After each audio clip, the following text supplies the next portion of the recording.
On February 24, 2022, Russia invaded the neighboring country of Ukraine. The wail of air raid sirens became part of the fabric of life for more than 43 million people.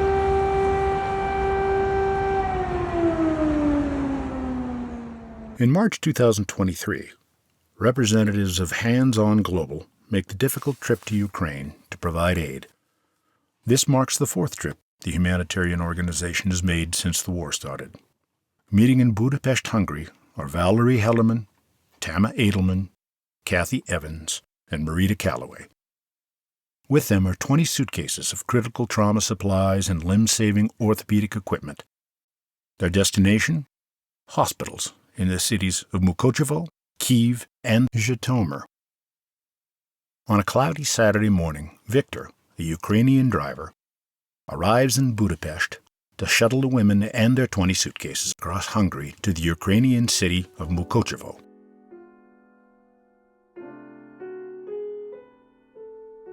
Although it is in westernmost Ukraine, many have fled to the area to escape the warfare of the Eastern Front. However, Mukochevo is not immune to the direct conflict. The team's first delivery is orthopedic equipment to the surgeons at the Regional Children's Hospital. In addition to its mission to aid children, the hospital now treats adults for their war injuries. These surgeons also volunteer at a nearby military hospital. The team provides the supplies to the grateful surgeons, but do not linger. They are driven to a nearby rendezvous with Ukrainian volunteers. There they transfer a portion of the medical supplies to the volunteers' van. The newly loaded van immediately sets off to the war-ravaged eastern front of Ukraine. The team returns to visit the surgeons at the Regional Children's Hospital. There, they meet some of the patients requiring the limb-saving orthopedic equipment the team has provided. The surgeons discuss the complexity of saving damaged limbs. Air raid sirens blare during the visit. A new normal for Ukrainians, perhaps, but disconcerting for the visitors. The next destination, Svalyava and the Protez Foundation, a clinic where amputees are fitted for prosthetic limbs and put through intensive physical therapy. Protez was founded by brothers Yakov Gradinar in Minnesota and Petra Gradinar in Svalyava.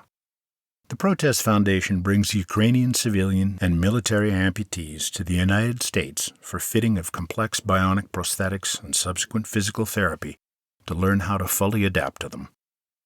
The foundation fosters camaraderie and mutual support amongst the amputees, helping them heal, learn, and find restored quality of life.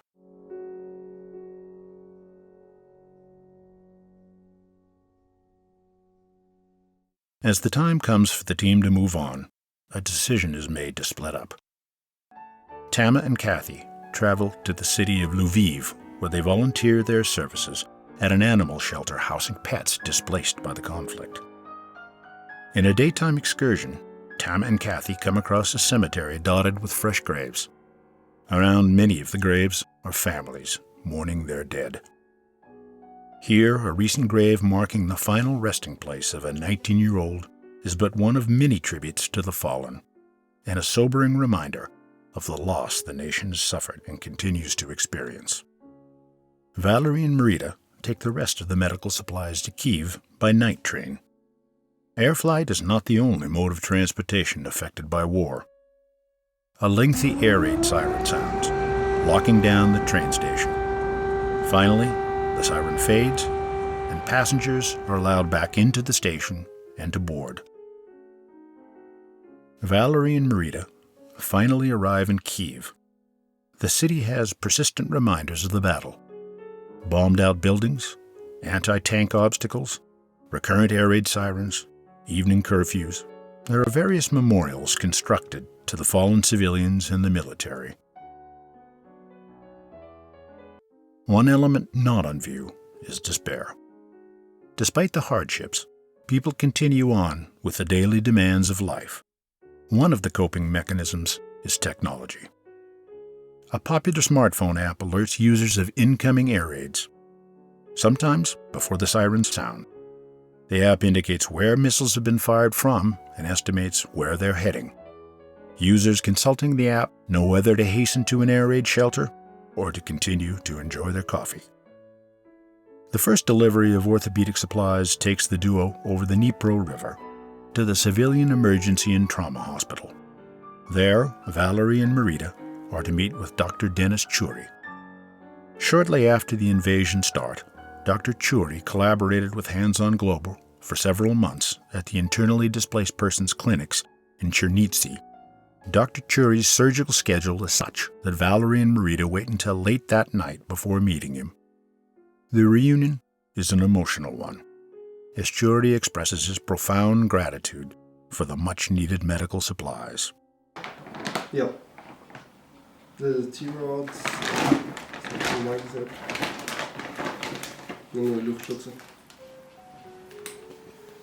thank you very much for your help, for really need this. So thank you. To help our warriors, to help militants, to help civilians. So thank you. You really do more for us than you can. Thank you. The next stop is Zhytomyr to deliver a large reserve of external fixators, orthopedic pins, and surgical nails and screws to the regional hospital.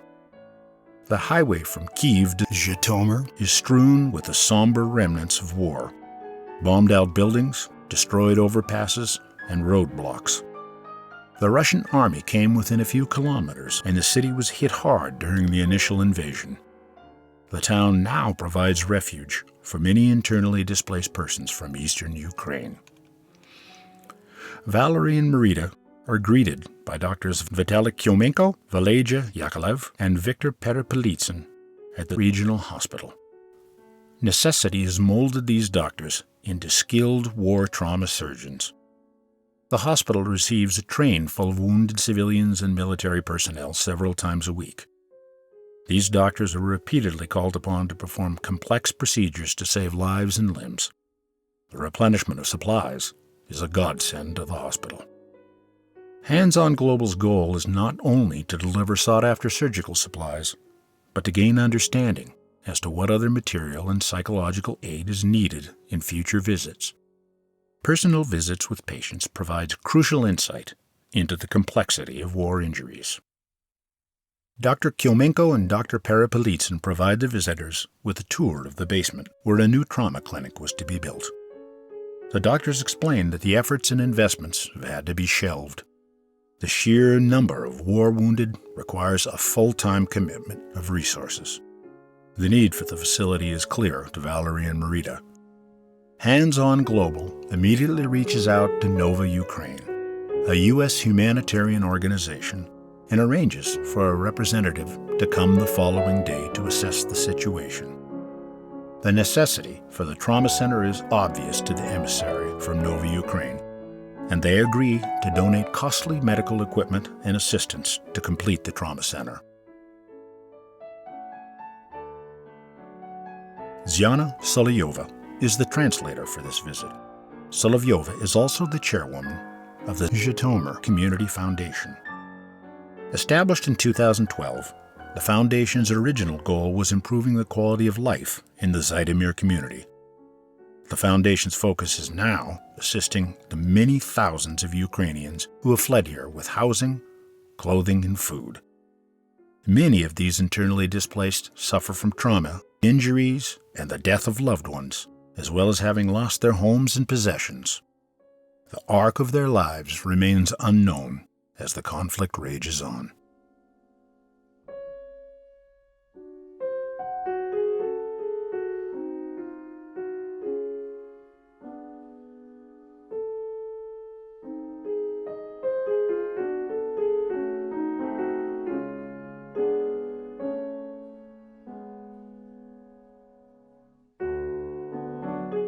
A closing statement from the Executive Director of Hands on Global. Hello, my name is Valerie Hellerman, and I'm the Executive Director of Hands on Global.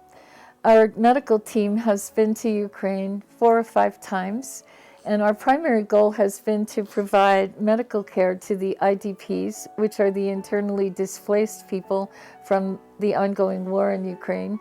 And we also deliver complex orthopedic equipment donated by Sign International Fracture Care, which is limb saving for many of the wounded. There's a lot of amputations, and this saves a limb, possibly.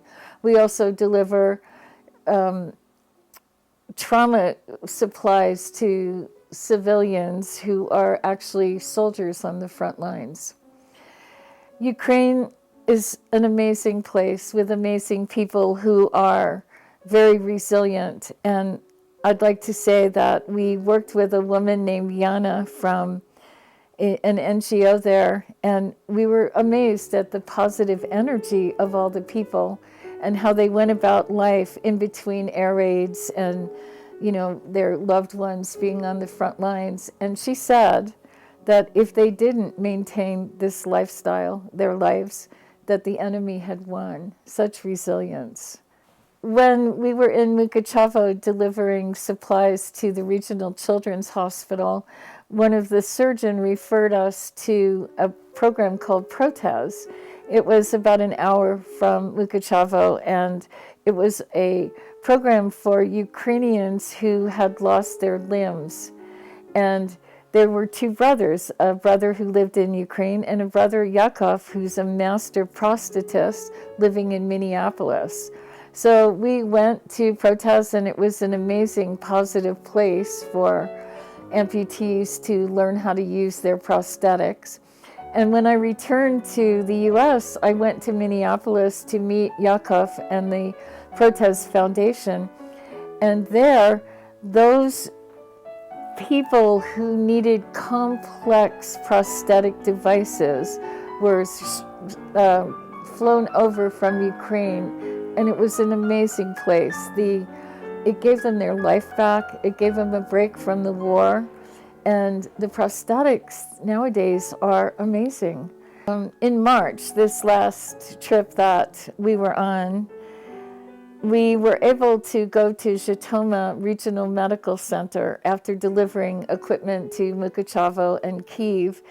And there we aligned with this amazing group of trauma surgeons who were just inundated with patients. And they took us on a tour of their trauma center, which was in need of repair and rebuilding. It was actually non-functional. And we were able to take a film of that and contact an NGO here in California called Nova Ukraine, which connected us with a representative in Kyiv who met us in Zhytomyr, and there was a film made about this trauma center needing financial assistance. And when we got back and submitted the film to Nova Ukraine, they sent equipment and are helping to rebuild it. And that was an amazing thing. Witnessing has been a big part of what Hands on Global does, so that we can tell you firsthand what it is we're seeing in Ukraine and what other countries we work in. One of the other things on this trip that was really amazing is some of our team stayed behind in Lviv and worked at an animal shelter. So there are many displaced people and many displaced pets. And they spent 2 weeks dog walking and just giving love to animals that were left behind because their owners had nowhere to go. So after this March trip where this film documents, we made 2 other trips to Ukraine to drop off more medical supplies, particularly the orthopedic supplies. And that was in 2023. And we're making plans to return. We've been in touch with both Sign International Fracture Care and the surgeons in Ukraine who are still really begging us to return soon. The need is so great for this equipment, and the war just continues to go on. And we just really have to keep the Ukrainian people in our hearts.